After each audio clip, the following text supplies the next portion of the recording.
Remember, biology is all about energy, right? No energy, no biology.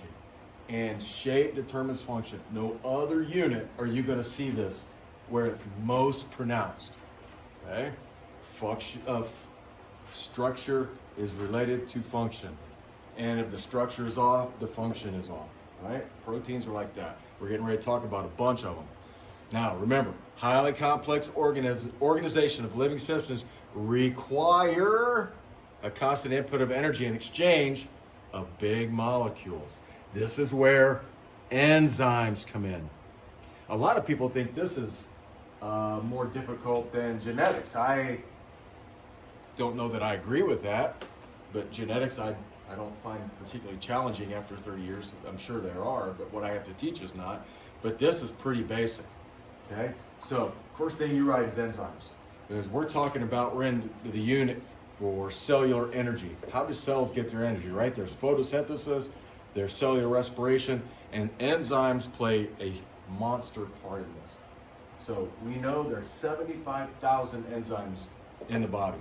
Now, one thing I'm gonna show you now, and I hope you can get the analogy. And if you had me in Bio 1, you'll know. How many doors will that open? One. How many doors should that one open? No, I wish. If that were the case, I would have like maybe 6 keys on here. Like this. This I don't even know opens a door anymore. This used to be for the door at the middle school boys' locker room.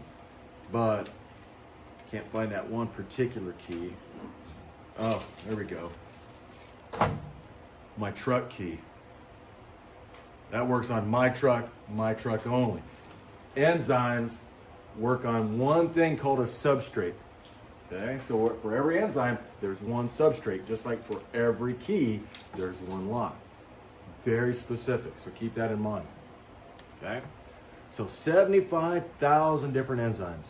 If you see the ending ASE, ACE, automatically in biology, you gotta, in your mind, think, oh, I'm looking at an enzyme. If I say OSE, can you remember what that means?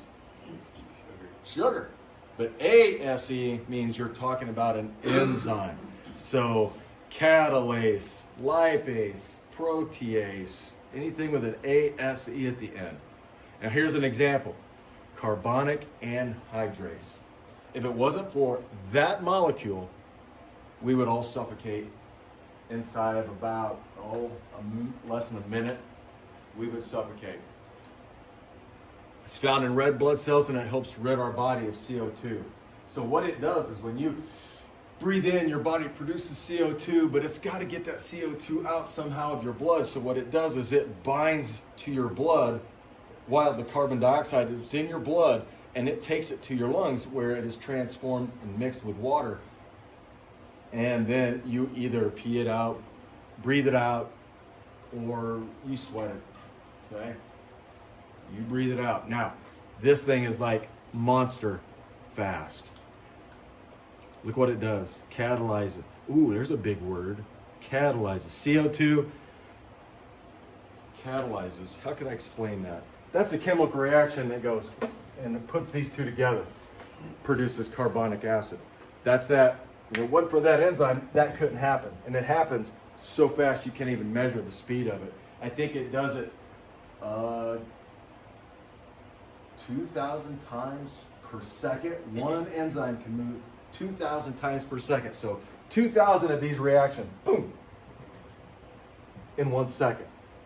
And then it reverses it. And 10 to the 6th molecule per second, that's at speed. That's more than 2,000. So let's go 1, 2, 3, 4, 5, 6, 100,000. Is that correct? Is that, or should it be 1,000,000? That's fast, either way you look at it. That's how fast that enzyme works. Right? So it catalyzes it. It's a chemical reaction that joins that. Helps us get rid of CO2. Okay, now,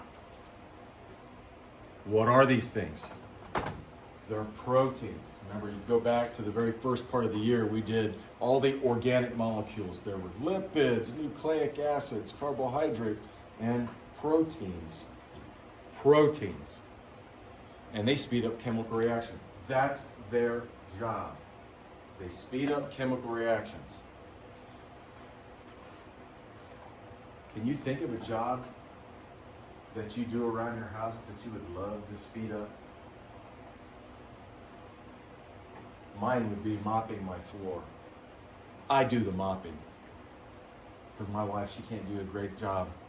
She doesn't do a good job at it as me. And she's great. She lets me do it. I also can't stand putting dishes in the dishwasher. That's mine. I wish you could speed that up. My wife, she does that. She won't let me touch it. Great. Okay? If you could speed it up, then that would be using kind of like a process of an enzyme. Proteins that speed up chemical reaction. Now, shape is critical. Remember, proteins, if their shape is off, they don't work anymore. That's called denaturing. Heat will do it. pH will throw it off. So if I go back up and look at this thing right here, that's got to be folded just right. Now look how complicated that is.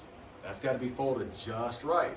And we know that we've done a lab over that. But let's say that this twist is not there. It doesn't work. It will not work. It's been denatured. And so it's very, very important. Shape is critical. If it doesn't work, the reaction is not going to take place. Deep sea fish. Deep sea fish, the ones that live like 3 miles down where the water is 30 degrees but not frozen, they have to have enzymes that work in cold, cold temperatures. But if you bring them up to where it gets real warm, the enzymes stop working and they die. That's fact. Here's another thing. Enzymes, they're never destroyed. So if my hand is the enzyme and it's working and it's breaking whatever, it could be building a molecule. So if it's building up a molecule, that's great. Enzymes do that, but they break it down too. It does one, it does another, it does another, it does another. This never goes away. I guess every once in a while it'll get worn out, right? It's replaced. But man, look at it, 10 to the 6th power every second. And you know what's really scary? You ever play Russian roulette? Good, no. Why wouldn't you want to play Russian roulette? Come on, why wouldn't you want to play Russian roulette? You might die. Yeah, you're going to die. You might, unless you're that one unlucky. Well, if you're a lucky person, you don't get the bullet, right? Nobody in their right mind would play that. Check this out. This is that enzyme, and this is the substrate that it works on. It has to hit exact. And when it does, the enzyme goes, oh, I know you. Click. Reaction takes place. But if this substrate hits it here, I got some people not looking at me. It's disturbing me. If it hits here, does it work? Does it hit here? Does it work? Does it hit here? Isn't that kind of freaky? That we're alive because all these random collisions happen perfectly. All the time. How many of you think there are going on? A lot to keep us alive. So it's not destroyed, it's always reused. Now, enzymes have an active site. You can draw the picture if you want. This is my hand, this is the enzyme. Here's the active site. Wherever it makes contact with the what's called the substrate, the thing that it's either going to break down or put together, hits the active site just right, clicks in. Not much. I can get a 5th grader to understand that, right? Enzyme has to hit perfectly in the active site, and then it activates it, and it goes. And so it's very, very, very specific. So if this is the substrate, how is this one different from this one?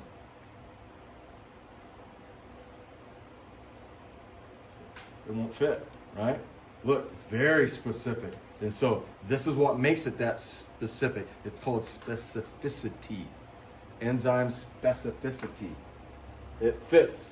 Just like a key will go into one lock, and I got a picture of it over there. Okay, so here's the substrate. You can see it wouldn't work in this enzyme here. Just like this one wouldn't work in that. Very, very specific. Okay. Active site. Okay, let's see how much more we got. Oh, we're about done. Okay. Induced fit. Induced fit. Okay. Substrate. Bang. Hits the active site of the enzyme. My hand. Watch my hand. It induces a fit. So it's like making it into a glove. Once it locks in, that's induced fit, and then it works. If it doesn't fit, it's not going to do this. It's going to hit, bounce off, and then when the right one hits, induced fit. Around that substrate, and it's either going to put two together or it's going to break one into two. One enzyme, one substrate. One enzyme, one substrate. Any questions so far? Okay. Still blows my mind. I'm almost 60 years old and I think about all the random collisions, and they have to happen or else we just don't do it. We don't live. It's wild. Okay, check it out. Sucrase. There's that ASE at the end. Sucrase. Look what it breaks down. Sucrose. Lipase. Digests lipids. We have to have those. Those are made in the lysosomes of our cells, right? Some of that organelles that we talked about the last unit. Amylase digests carbohydrates. Then I tell you to go home and take, this class I told you to go home and take a bite of bread and chew it, and chew it, and chew it. Don't swallow it right away. If you do that, the amylase, the enzyme that's in your saliva, what it will do is it will start breaking down the carbohydrates in the bread or a cracker, and it will get sweeter in your mouth. You will notice it, it'll be in your face sweeter. So go home tonight, take a bite of bread, really get it gooey, get it liquidy. It will get sweeter because you have amylase to break down the carbs. And then protease, digest proteins. So these are all enzyme types, classes of enzymes, and what they're after. Remember, there's bunches and bunches and bunches.